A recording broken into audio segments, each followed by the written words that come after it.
Welcome to Lantern Night Tales. Before we begin tonight's tale, tell us, where are you listening from? Drop your location and what time it is where you are in the comments. We'd love to know where this night is meeting you. Are you by candlelight, a crackling fire, a quiet room beneath the stars? Now, close the door, lower the lights, let the silence settle beside you, because this is Lantern Night Tales. Tonight's story comes from a place just beyond the known, where the land is dry, the trees speak and dream, and a young girl learns that even darkness must be held with care. This is the tale of Omolara, the girl who sowed shadows. In the village of Azura, dusk arrived like a warning. The sun would drop behind the baobab trees, and mothers would rush their children inside. Fathers would tie charms at the doorposts. Elders would sit by low fires whispering stories no one wanted to remember aloud. Because in Azura, after sunset, the shadows moved on their own. Not wildly, not always, but enough.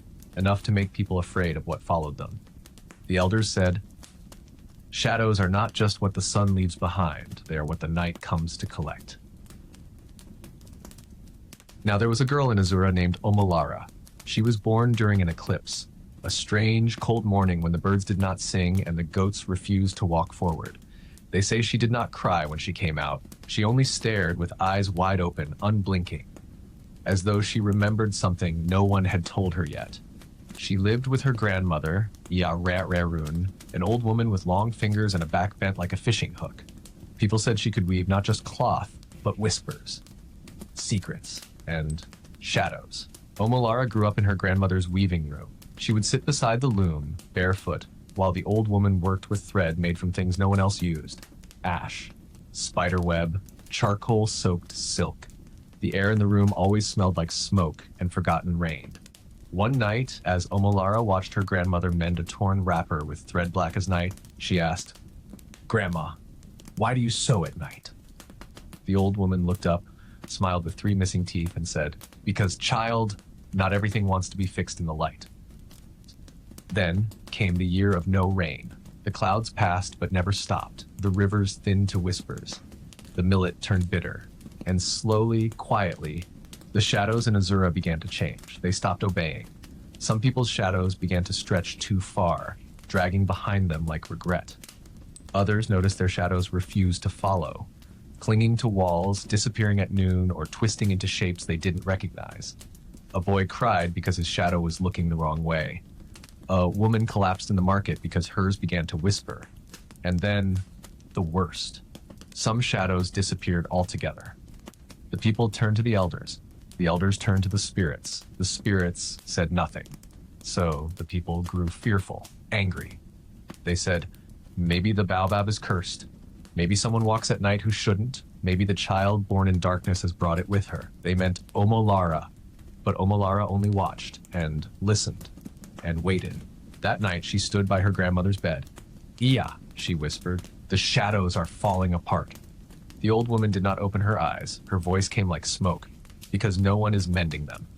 Omolara asked, "Can I?" And the answer came like a bell buried under sand. "You must." That same night, while the rest of the village slept under charms and fear, Omolara entered the weaving room. She lit a single oil lamp. The shadows in the corners stilled, then turned. She opened a calabash bowl. Inside, coils of thread, black as crow's wings, needles carved from bronze, a thimble made from goat bone.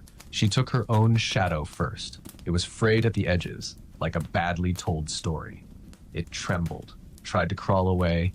She pinned it to the floor with her grandmother's needle and began to stitch.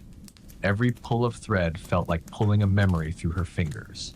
Her first tooth, the first time her father sang to the yams, the day her mother left and did not come back. She stitched and stitched. And when her shadow was whole again, it wrapped around her like a second skin. The next night, she stitched her cousins.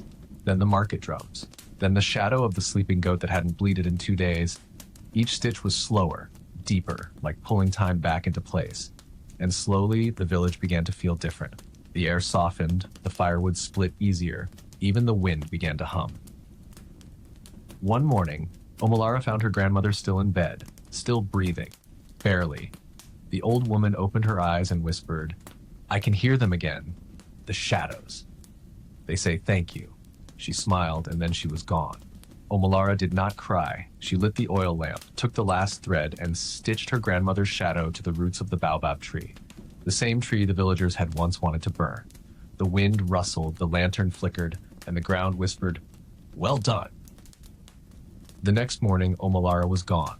No footprints, no calabash, no shadow left behind. Only the baobab stood tall, its bark smooth and warm, like someone had just been leaning against it. Now, in Azura, when the moon is full and the air smells like old cloth, people say she became a spirit who mends the night. She soothes dusk shut with silence. She is the one who whispers when your shadow bends toward you. And so, to this day, if your shadow ever feels heavier than it should, or if you notice it twitching, just slightly, when you haven't moved, you are not cursed. You are being stitched.